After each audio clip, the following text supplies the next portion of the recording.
themarshallman.com. So I'm not here to give you any fancy philosophy or so theories or practices. Actually, the principles are very simple of Prana Dynamics. When it comes to applications, I call it rabbis, routing, alignment, bypassing, inflation, deflation, and synchronization. Yeah. You mentioned the word routing, and this is something that we hear a lot when discussing Chinese martial arts. What would be your definition of this term? Because I know depending on who we're talking to, the word routing can mean different things to different people. Routing, yes, no routing, no kungfu, period. Okay, and here the kungfu by definition, my cognition of kungfu is the question in the visual. It's like an internal pilgrim, you know. So what is routing? To understand routing, you have to understand the picture. And so here, I prefer to quote Lao Tzu, chapter 42, his conception of the coming of life. In chapter 42, he said that prior to the coming of life, so it's a dimension. It's a dimension you cannot really conceptualize it, because once your mind can understand anything and everything within the periphery of your body senses, not beyond. Okay, so if you understand this energetically, once you understand this point, you'll understand that okay, it's futile. It'll be futile if you try to use your mind, try to go beyond the mind. It's a mission impossible, you know. So he said before the coming of life, let's make it a working hypothesis. But there's emptiness, you know, even more. It's ether. Even ether is a name in conception. So just emptiness, darkness, total darkness. Okay, but in this vast expanse of total darkness, there's an energy in emanation. You see, and for any energy to function, you need two polarities. Okay, so he called it yin and yang. Actually, if you think about it, he was perhaps the first person who called Tai Chi, who came up with the term Tai Chi. So let's call it the ultimate harmony, because this is primal energy. It's not visible, it's not tangible, you know, but it is primordial, and so those two energies interact with each other through emanation. And the nature of this primal energy functions like a light in the total darkness. Okay, so in this light, whatsoever subject or whatsoever object that has the potential of being alive, once this primal energy touches that object, this primal energy will infuse in. With the infusion of this primal energy, then the animation process begins. Okay, life begins. Depending upon the construct of that particular object, say encoded the DNA or the potentiality, boom, and there's a coming of one. Life, I, or emptiness, no I. Okay, life begins. So this is the coming of one. Once this object, this animated object begins to evolve and grow, then there emerges the sense of I, with the ego I, the identification, subjective identification. With this identification, then the mental energy, once it begins to function, the mental energy is just the primal energy with the animated body sensations, and then it fermentates and then dramatizes. This is primal energy. And so the nature of this mind-body energy is nature, it's by default, it's a coming of duality, the two. Okay, so he said 1 + 2 = 3. And there's no 4, there's no 5, there's no 6. Okay, with the coming of the 3, there is your world. Okay, and the Chinese conception of the world is it's called 世界, and 世 means your beingness, you know, your beingness, your aliveness, you know, through the vehicle of this body, from birth to death. Okay, this is your this life. 界 means boundary. Why the boundary? Because once your body is animated, you know, all your senses, they have their own limits. like your eyesight, you can see things within a fixed distance. Any object beyond the reach of your eyesight, they don't exist to you. You see, subjectively. And sound the same. We can hear only certain frequency with certain volume. Any frequency beyond the cognition of your hearing capacity, they don't exist to you. So there's an invisible boundary, you know, of your body sensations. Okay, this is your limit. This is your boundary. So it's within this within this limit, you experience your life experiences through involuntary participation with manifestation. You see? So he said, if you follow the sequence of this evolution, this is exactly what makes you human. Okay? However, he said, if you can find a way to reverse engineer yourself, this is the way to your deity. This is the way to your holiness. Okay? So once you understand this picture, then what is rooting? Rooting in ancient Chinese lexicon, it says inside of yourself, okay, within the boundary of your skin, heaven, man, earth, in oneness. So here's the question. So what is the heaven element? Okay, the heaven element is the primal energy. Okay, the infused primal energy. Okay, once your body sensations is animated, okay, then it's functioning as a light, okay, in you. Okay, so this primal energy is a heaven element. With the infusion, the substratum of the energy dimension is called the astral dimension after the animation begins. And then on top of it, there's a body energy, your body sensations. Okay, this is called the vital energy. And this vital energy, part of it is being refined and transported to your brain, function as a mind. Okay, the mind, once it's on flame, it's called the ego mind. Okay, so those three energies, the body mind energy begins to separate.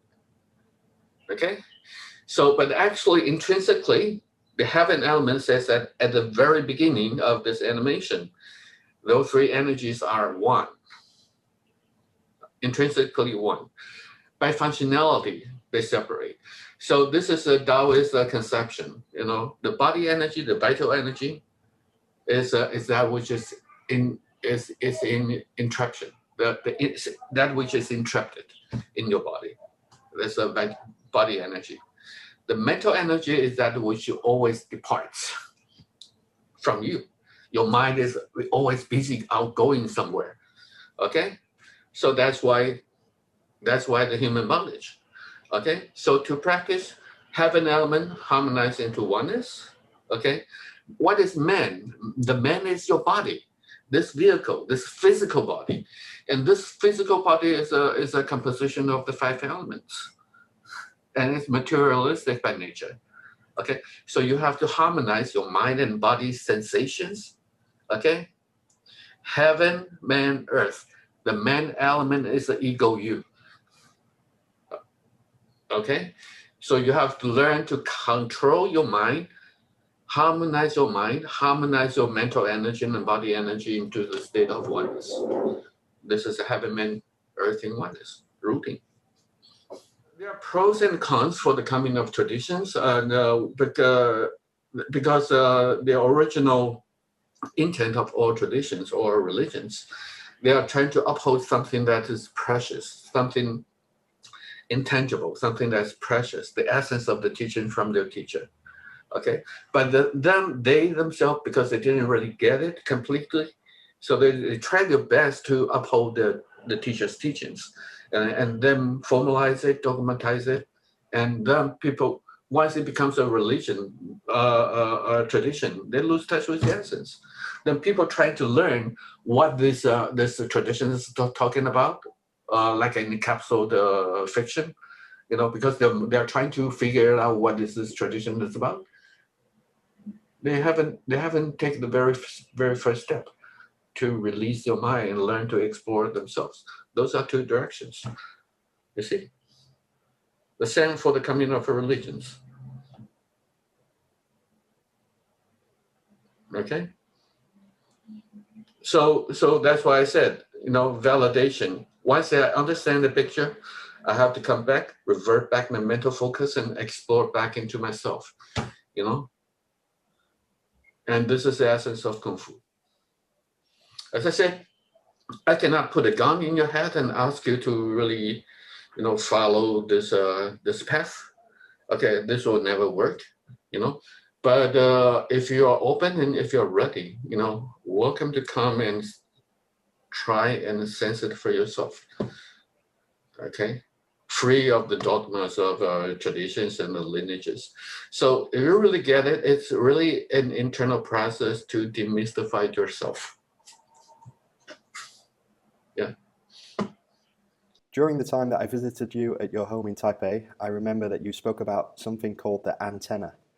Now, for people that are watching this interview and they have absolutely no idea what the antenna is, would you mind giving a brief introduction? Antenna is not my invention. Because for human body, this will be a little bit complicated. It's in your body for you to harmonize a heaven and earth in oneness in posture. So you have to take into the consideration of the two elements. Your body has weights, and for any object that has weight, it's always succumbing to the law of gravity. Okay, so by releasing your muscular tensions, by releasing your weight into the ground, if you can align the joints from the feet up to the top of the head, this is called alignment. Once you can align this counter gravity in balance with the law of gravity in you, magic happens. The frozen eyes in the pipeline in your musculature got released, and by aligning the joints up, you are making room for this counter force to travel through your bone marrows all the way to the top of the head. So internally, it forms it becomes once you can stabilize yourself with it, that means that your energy pathway is opened up. In the front, it's called 任脉. From inside the joints to the antenna, it's called 督脉. Okay, so 任督二脉. This is a very ancient pointer, from the ancient Chinese literature. You should keep this energy pathway open. Okay, if they block up anywhere, then this energy cannot flow so very smoothly. Then your fascia have to find some ways to hold you in posture. Okay, because the main function of the fascia physically is to compensate your posture, to hold you in position through the contraction of tension. Okay, but once you can find the natural balance, then your fascia don't have to work so hard. Now, once your fascia is relaxed, it is the energy pathway. When it is contracted, it fragments your energy flow, and you cannot sense it yourself because your energy is being contracted in fragmentation from inside of your body. You can only use force. You cannot sense energy. You see, so the antenna. That's why the importance of the antenna. Antenna is the purpose of the antenna is try to habitualize yourself with the natural balance, with the natural flow of your mind-body energy, from inside of yourself in balance with the law of gravity. And once it's in position, magic happens. Would this be the same as what they talk about in the Tai Chi classics when they say suspend the head from above? Is this a similar concept? Yes, but I think that the term they use is too confusing for people to understand. That's why I choose the term antenna. But in the Catholic in the Catholic Church, they call it halo. Okay, it's exactly the same conception. Okay, or in ancient Chinese literature, it's called the leading nullification momentum. It's their effort was there trying to explain to people what it is about, but it's too confusing for people to understand. Because your mind can understand what you can sense, what you can see, what you can feel, but nullification momentum. How do you pass on this knowledge when it comes to routing and the antenna? Does the student have to practice with a partner, or is it something that they can validate by themselves? You have to you can validate with a partner, but after the validate, when you can do it successfully, you have to remember the sensation. By remembering the sensation when you do solo, you're actually the practice is for you to replicate the same sensations. By replicating the sensation, you're harmonizing yourself with the sensations. Okay, this is the essence of the practice. Okay, once you got harmonized with it, you don't practice unnecessarily. So that's why in the Xingyi classics, they said that to the ultimate, there's no discernible external movements at all. I totally concur with it. The more mature you are, the less the movement. Yeah. So I'm not the first person proposing this. So if you're proficient with the martial arts history, roughly around 100 years ago, Wang Xiangzai, the founder master of the Da Chen Quan, okay, he himself was a Xingyi addict, and to the extent that he literally spent roughly around 10 years time doing the field study, visiting like you, like what you're doing now, just that he literally learned from those masters what Xingyi system was about, for more than 10 years. And he himself was a journalist, and after 10 years, they summarized, the essence of Xingyi, and he totally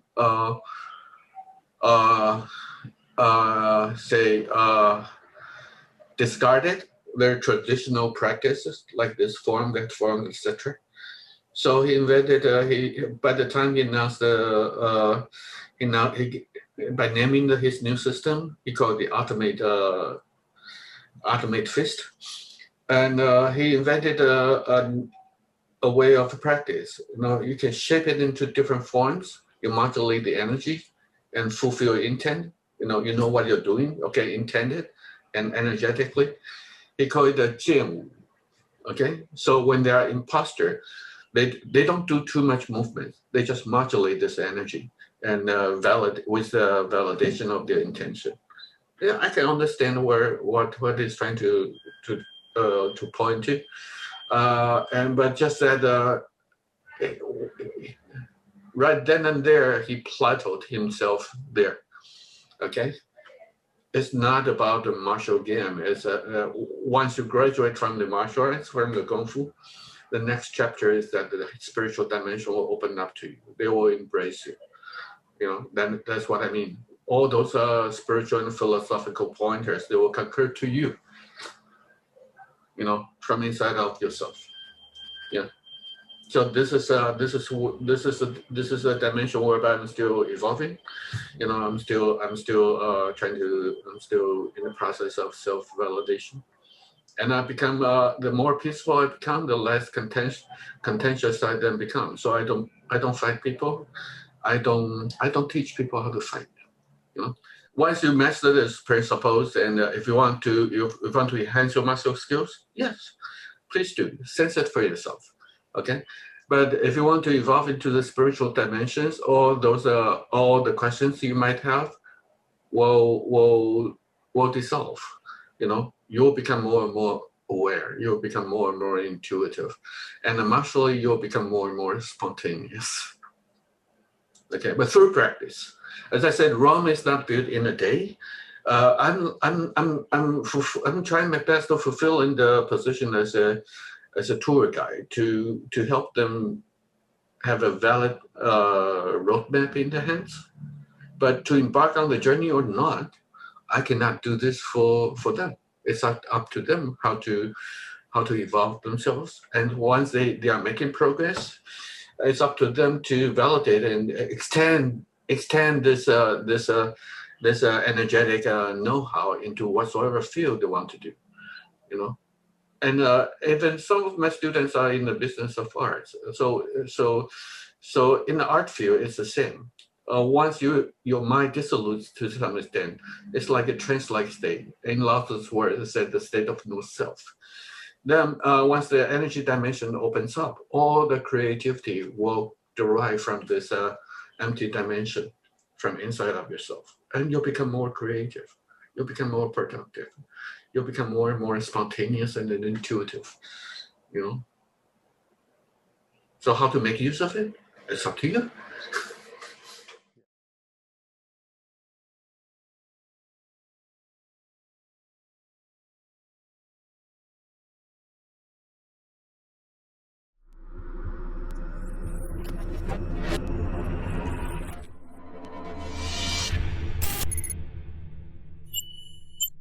themartialman.com.